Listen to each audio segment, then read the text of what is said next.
मेरा रंग दे बसंती चोला रंग दे रंग दे रंग दे बसंती चोला माए रंग दे। ਸਾਡੀ ਇਸ ਖਾਸ ਪੇਸ਼ਕਸ਼ ਦੇ ਵਿੱਚ ਤੁਹਾਡਾ ਸਵਾਗਤ ਹੈ। ਮੈਂ ਹਾਂ ਗੁਰਮੀਤ। ਕੀ ਆਜ਼ਾਦ ਭਾਰਤ ਦੇ ਵਿੱਚ ਵੀ ਸ਼ਹੀਦ ਆਜ਼ਮ ਭਗਤ ਸਿੰਘ ਨੂੰ ਅਤਵਾਦੀ ਕਿਹਾ ਜਾਏਗਾ? ਇਹ ਸਵਾਲ ਉਦੋਂ ਖੜਾ ਹੋਇਆ ਜਦੋਂ ਪਤਾ ਚੱਲਿਆ ਕਿ ਦਿੱਲੀ ਯੂਨੀਵਰਸਿਟੀ ਦੇ ਵਿੱਚ ਰਿਕਮੈਂਡ ਕੀਤੀ ਗਈ ਇੱਕ ਕਿਤਾਬ ਦੇ ਵਿੱਚ ਭਗਤ ਸਿੰਘ ਦੇ ਲਈ ਰੈਵੋਲੂਸ਼ਨਰੀ ਟੈਰਰਿਸਟ ਸ਼ਬਦ ਦੀ ਵਰਤੋਂ ਕੀਤੀ ਗਈ ਹੈ, ਜਿਸ ਨੇ ਵੱਡਾ ਵਿਵਾਦ ਪੈਦਾ ਕੀਤਾ। ਦਰਅਸਲ ਇਹ ਕਿਤਾਬ ਲਿਖੀ ਗਈ ਹੈ ਬਿਪਿਨ ਚੰਦਰਾ ਅਤੇ ਮ੍ਰਿਦੁਲਾ ਮੁਖਰਜੀ ਦੇ ਵੱਲੋਂ। ਕਿਤਾਬ ਦਾ ਨਾਮ ਹੈ ਇੰਡੀਆ ਸਟਰਗਲ ਫॉर ਇੰਡੀਪੈਂਡੈਂਸ ਤੇ ਇਸ ਕਿਤਾਬ ਦੇ ਵਿੱਚ ਭਗਤ ਸਿੰਘ ਨੂੰ ਅਤਵਾਦੀ ਕਰਾਰ ਦਿੱਤਾ ਗਿਆ ਹੈ। ਆਪਣੇ ਆਪ ਇੱਕ ਵੱਡਾ ਮੁੱਦਾ ਹੈ ਤੇ ਮੈਂ ਖੁਦ ਸਮਝਦਾ ਹਾਂ ਕਿ ਭਾਰਤ ਦੇ ਵਿੱਚ ਸਾਰੇ ਸਮਾਜਿਕ, ਆਰਥਿਕ, ਸਿਆਸੀ ਮੁੱਦਿਆਂ ਦੇ ਵਿੱਚੋਂ ਸਭ ਤੋਂ ਵੱਡਾ ਇਹੀ ਮੁੱਦਾ ਹੈ ਤੇ ਇਸੇ ਲਈ ਅਗਲੇ ਅੱਧੇ ਘੰਟੇ ਦੇ ਵਿੱਚ ਡਿਸਕਸ ਕਰਾਂਗੇ ਕਿ ਕੀ ਆਜ਼ਾਦ ਭਾਰਤ ਦੇ ਵਿੱਚ ਵੀ ਭਗਤ ਸਿੰਘ ਅਤਵਾਦੀ ਹੀ ਰਹਿਣਗੇ। रंग दे बसंती चोला माए रंग दे।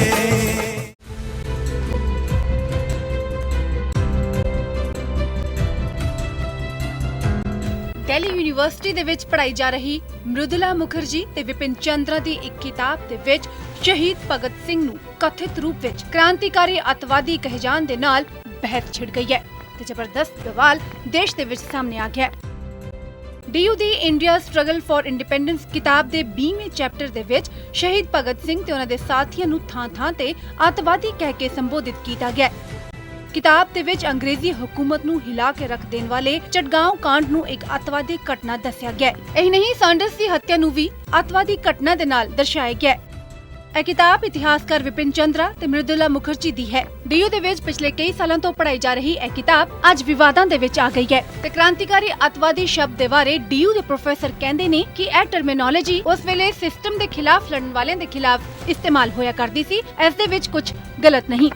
ਉੱਥੇ ਡੀਯੂ ਦੇ ਵੀਸੀ ਯੋਗੇਸ਼ ਤਿਆਗੀ ਕਹਿੰਦੇ ਨੇ ਕਿ ਦਿੱਲੀ ਡਿਪਾਰਟਮੈਂਟ ਦੇ ਵਿੱਚ ਇਸ ਕਿਤਾਬ ਨੂੰ ਇੱਕ ਰੈਫਰੈਂਸ ਬੁੱਕ ਦੇ ਤੌਰ ਤੇ ਪੜ੍ਹਾਇਆ ਜਾਂਦਾ ਹੈ, ਨਾ ਕਿ ਟੈਕਸਟ ਬੁੱਕ ਦੇ ਤੌਰ ਤੇ।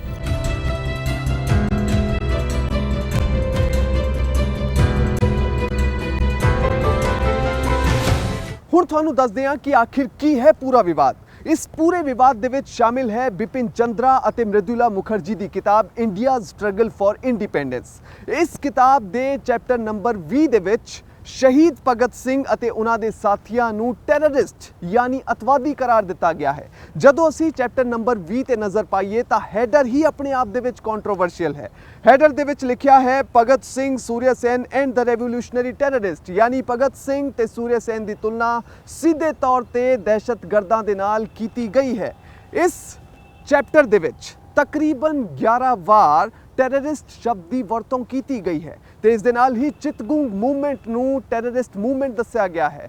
ਤੇ ਤੀਜੀ ਹੈਰਾਨੀ ਵਾਲੀ ਗੱਲ ਇਹ ਹੈ ਕਿ ਇਸ ਚੈਪਟਰ ਦੇ ਵਿੱਚ ਜਿਸ ਜੌਨ ਸਾਂਡਰਸ ਨੂੰ ਸ਼ਹੀਦ ਆਜ਼ਮ ਭਗਤ ਸਿੰਘ ਨੇ ਮੌਤ ਦੇ ਘਾਟ ਉਤਾਰਿਆ ਸੀ, ਉਸ ਐਕਟ ਨੂੰ ਐਕਟ ਆਫ ਟੈਰਰ ਦਾ ਨਾਮ ਦਿੱਤਾ ਗਿਆ ਹੈ, ਜੋ ਆਪਣੇ ਆਪ ਦੇ ਵਿੱਚ ਇੱਕ ਵਿਵਾਦਿਤ ਚੀਜ਼ ਹੈ। ਤੇ ਸਵਾਲ ਇਹ ਖੜੇ ਹੋ ਰਹੇ ਨੇ ਕਿ ਆਖਿਰ ਕਿਉਂ ਆਜ਼ਾਦੀ ਦੇ 68 ਸਾਲ ਬਾਅਦ ਵੀ ਸਾਡੇ ਕੁਝ ਇਤਿਹਾਸਕਾਰ, ਸਾਡੀਆਂ ਕੁਝ ਕਿਤਾਬਾਂ ਦੇ ਚੈਪਟਰ ਅੰਗਰੇਜ਼ਾਂ ਦੀ ਭਾਸ਼ਾ ਕਿਉਂ ਬੋਲ ਰਹੇ ਨੇ।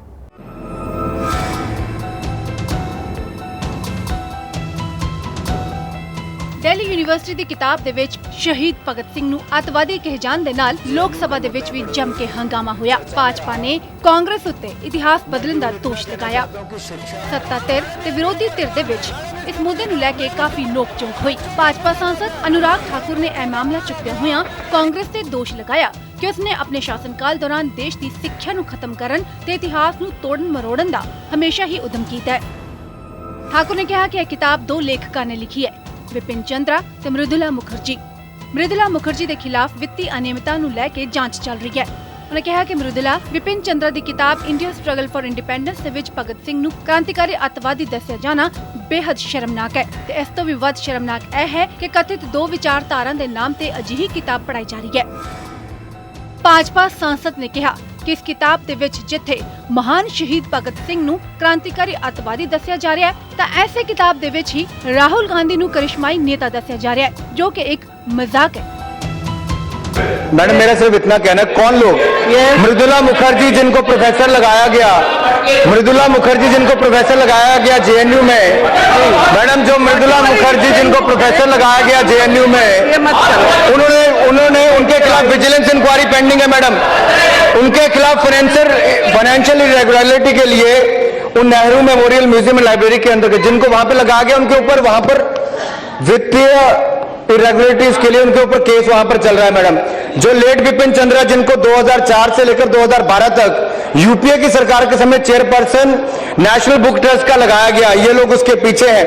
और यही नहीं मैडम, यहां तक कहा गया 2007 के यूपीएससी मेंस एग्जाम में that the candidate were asked to evaluate the contribution of revolutionary terrorism represented by Bhagat Singh. मैंने किस तरह की बात की गई, भगत सिंह को एक आतंकवादी के रूप में दिखाना और राहुल गांधी जी को करिश्माई नेतृत्व के रूप में दिखाना, इस पर चर्चा होनी चाहिए कि स्कूल के बच्चों को इतिहास क्या पढ़ाया जाता है।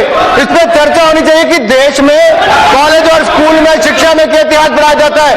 ये कम्युनिस्ट पार्टी और कांग्रेस पार्टी, ये कम्युनिस्ट और कांग्रेस का गठबंधन ये केवल पश्चिम बंगाल का नहीं है, ये केवल पश्चिम बंगाल का नहीं, आपने देश की शिक्षा को खत्म करने का प्रयास किया है। ਉਧਰ ਮਨੁੱਖੀ ਵਸੀਲੇ ਬਾਰੇ ਮੰਤਰੀ ਸਮ੍ਰਿਤੀ ਇਰਾਨੀ ਨੇ ਕਿਹਾ ਕਿ ਇਹ ਇੱਕ ਅਕਾਦਮਿਕ ਕਤਲ ਹੈ। ਜੇਕਰ ਭਗਤ ਸਿੰਘ ਨੂੰ ਅੱਤਵਾਦੀ ਨਹੀਂ ਕਹਿੰਦੇ, ਉਹਨਾਂ ਨੂੰ ਕੋਈ ਅਸਹਿਣਸ਼ੀਲ ਕਹਿੰਦਾ ਹੈ ਤੇ ਉਹ ਇਹ ਤਗਮਾ ਲੈਣ ਨੂੰ ਤਿਆਰ ਨੇ। ਇਸ ਦੇ ਵਿੱਚ ਕੋਈ ਦੋ ਰਾਏ ਨਹੀਂ ਕਿ ਭਗਤ ਸਿੰਘ ਨੇ ਇਸ ਦੇਸ਼ ਦੇ ਲਈ ਆਪਣੀ ਜਾਨ ਕੁਰਬਾਨ ਕੀਤੀ ਸੀ ਤੇ ਉਹਨਾਂ ਦਾ ਨਾਮ ਸ਼ਹਾਦਤ ਸ਼ਹੀਦਾਂ ਦੀ ਸੂਚੀ ਦੇ ਵਿੱਚ ਕਾਫੀ ਉੱਪਰ ਲਿਆ ਜਾਂਦਾ ਹੈ। ਲੋਕ ਸਿਆਸਤਦਾਨ ਇਸ ਪੂਰੇ ਵਿਵਾਦ ਤੇ ਕੀ ਕਹਿ ਰਹੇ ਨੇ, ਆਓ ਵੇਖਦੇ ਹਾਂ। बसंती चोला माए रंग दे। ਇਹ ਬਹੁਤ ਮਾੜੀ ਗੱਲ ਹੈ ਕਿ ਅੱਜ ਵੀ ਸਾਡੇ ਦੇਸ਼ ਦੇ ਵਿੱਚ ਅੰਗਰੇਜ਼ਾਂ ਦੇ ਰਾਜ ਵੇਲੇ ਤੋਂ ਜਿਹੜਾ ਰਾਜਤੰਤਰ ਦੇ ਬੰਦੇ ਚੱਲੇ ਆਉਂਦੇ ਆ, ਉਹ ਕੁਛ ਨਾ ਕੁਝ ਇਹੋ ਜਿਹੀਆਂ ਗਲਤੀਆਂ ਕਰਦੇ ਹਨ, ਜਿਵੇਂ ਸ਼ਹੀਦ ਭਗਤ ਸਿੰਘ ਨੂੰ ਦਹਿਸ਼ਤਗਰਦ ਕਹਿਣਾ ਜਾਂ ਆਤੰਕਵਾਦੀ ਕਹਿਣਾ।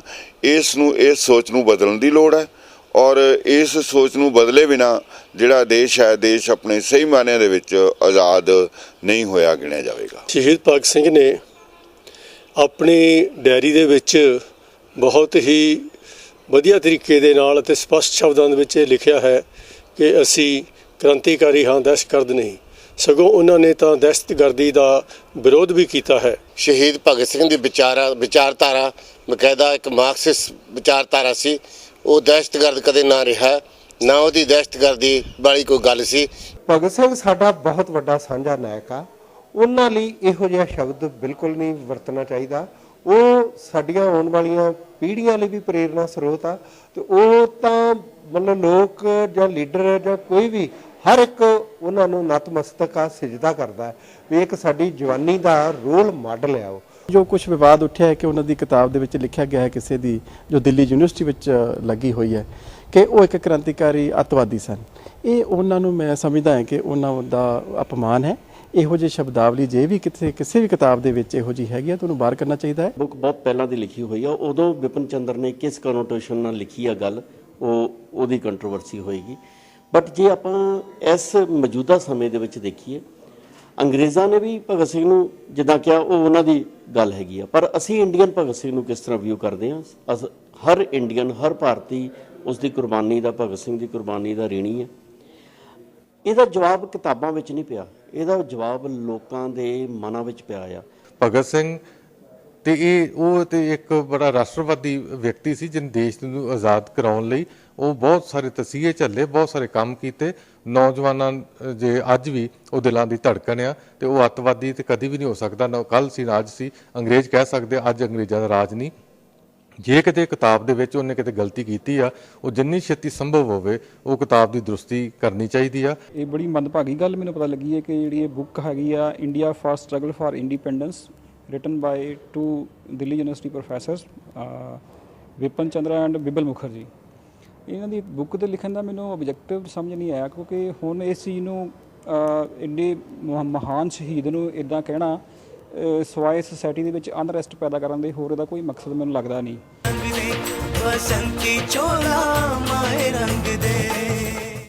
ਇਸ ਦੇ ਬਾਰੇ ਕੰਟਰੋਵਰਸੀ ਆ। ਮੈਂ ਫਿਰ ਕਹਿਣਾ ਕਿ ਉਹਨੂੰ ਟੈਰਰਿਸਟ ਕਹਿਣਾ ਨਹੀਂ ਕਹਿਣਾ, ਕੋਈ ਤੁਸੀਂ ਆਪਣੀ ਕਮੇਟੀ ਬਣਾ ਲਓ, ਉਹਦੇ ਬਾਰੇ ਫੈਸਲਾ ਕਰ ਲਓ, ਸਾਰੀ ਕਿਸਮ ਦੇ ਲੋਕ ਪਾ ਲਓ। ਇਸੇ ਤਰ੍ਹਾਂ ਹੀ ਦੂਜੀ ਗੱਲ ਜਿਹੜੀ ਬਿਪਿਨ ਚੰਦਰਾ ਨੇ ਨਾਲ ਉਸੇ ਕਿਤਾਬ 'ਚ ਕਹੀ ਕਿ ਕਾਂਗਰਸ ਦੇ ਜਿਹੜੇ ਲੀਡਰ ਆ ਰਾਹੁਲ ਜਾਂ ਹੋਰ ਉਹ ਜੀ ਬਹੁਤ ਕ੍ਰਿਸ਼ਮੇ ਵਾਲੇ ਲੀਡਰ ਆ, ਇਹ ਚਮਚੀ ਮਾਰੀ ਆ ਕਾਂਗਰਸ ਦੀ।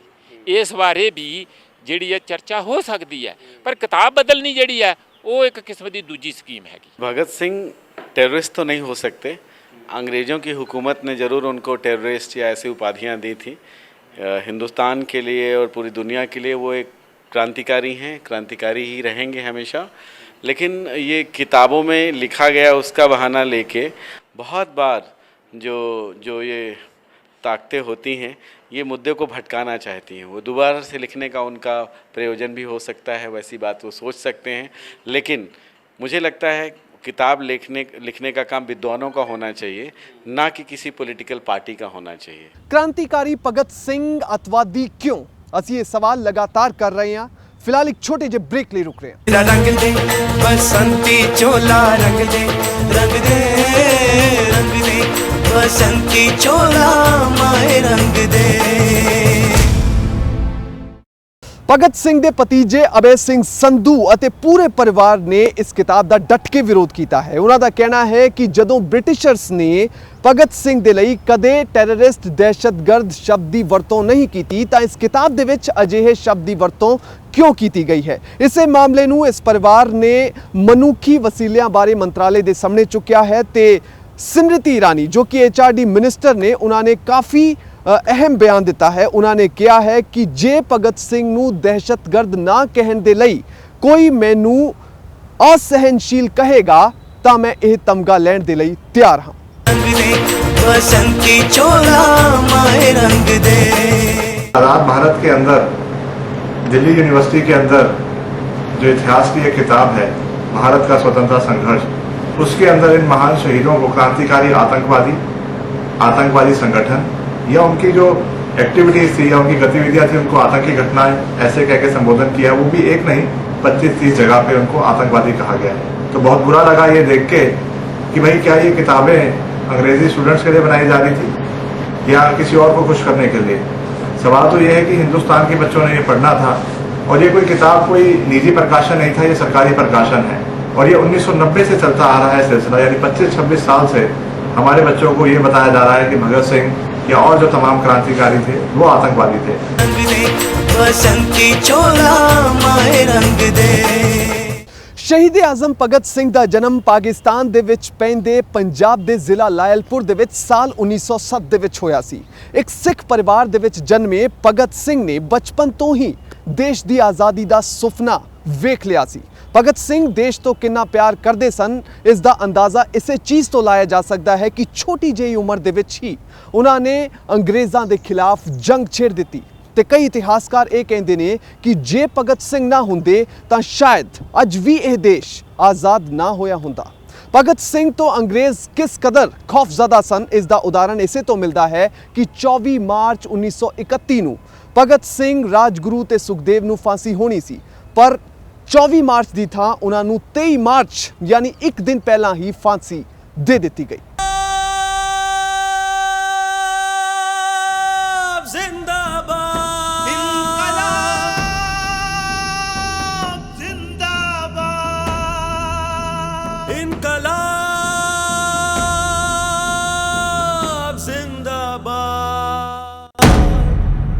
देश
खत्म करने वाले भुल गए कि क्रांति दे चंगियाड़े हमेशा लांबू बनया करते ने, बुझाए नहीं जा सकते।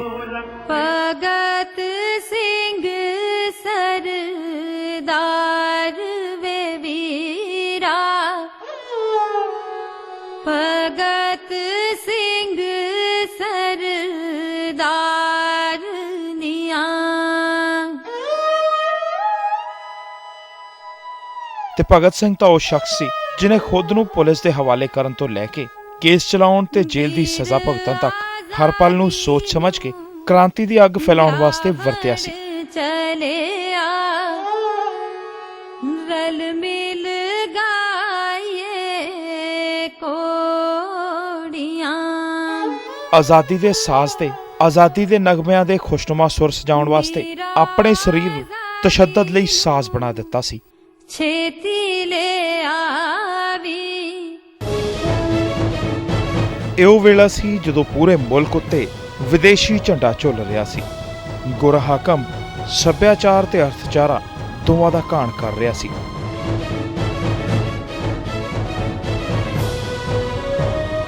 ਮੁਲਕ ਦੀ ਦੌਲਤ ਲੁੱਟ ਕੇ ਵਲਾਇਤ ਦੇ ਖਜ਼ਾਨੇ ਭਰੇ ਜਾ ਰਹੇ ਸਨ। ਭਾਰਤੀਆਂ ਦੀ ਮਿਹਨਤ ਤੇ ਦੂਜੀ ਵਿਸ਼ਵ ਜੰਗ ਲੜੀ ਗਈ ਸੀ।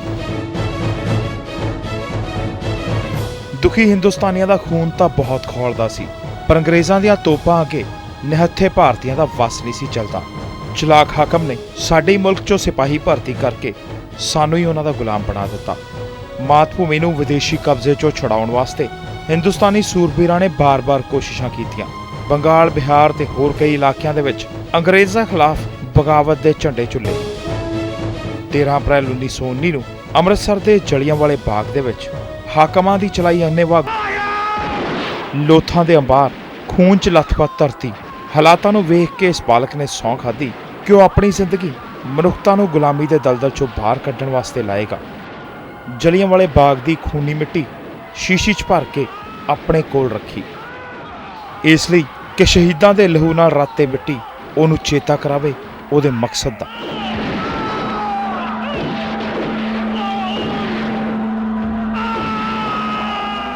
ਭਗਤ ਸਿੰਘ ਦੀ ਨੌਜਵਾਨ ਭਾਰਤ ਸਭਾ ਦਾ ਟੀਚਾ ਸੀ ਮਨੁੱਖਾਂ ਤੋਂ ਮਨੁੱਖ ਦਾ ਸ਼ੋਸ਼ਣ ਤੇ ਗੁਲਾਮੀ ਨੂੰ ਖਤਮ ਕਰਨ ਵਾਸਤੇ ਸਿਆਸੀ ਲੜਾਈ ਲੜਨਾ।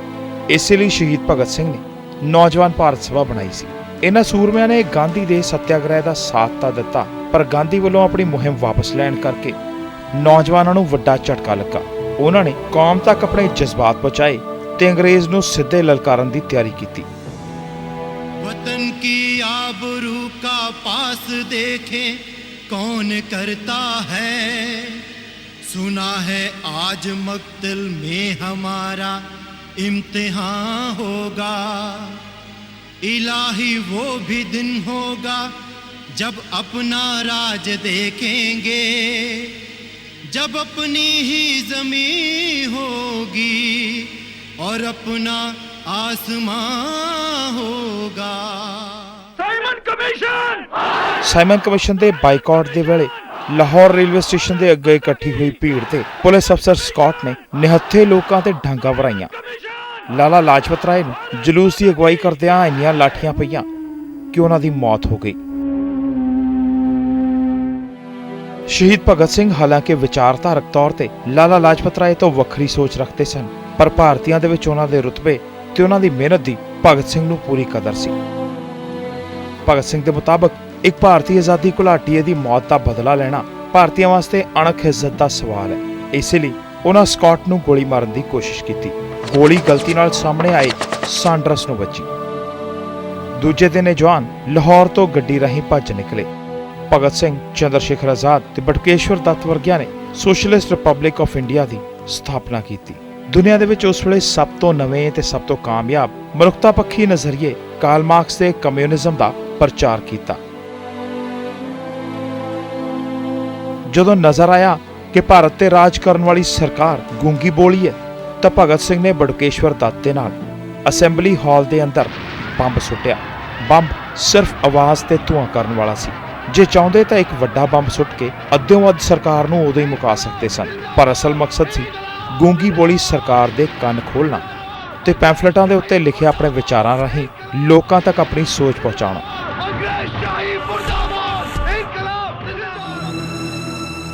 23 ਮਾਰਚ 1931 ਭਗਤ ਸਿੰਘ, ਰਾਜਗੁਰੂ, ਸੁਖਦੇਵ ਨੂੰ ਫਾਂਸੀ ਚਾੜ ਦਿੱਤਾ ਗਿਆ।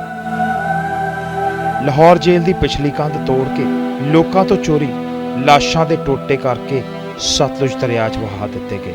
ਗਲਤਫਹਿਮੀ ਰਹੀ ਗੋਰੇ ਹਾਕਮ ਨੂੰ ਕਿ ਭਗਤ ਸਿੰਘ ਮਰ ਗਿਆ ਹੈ।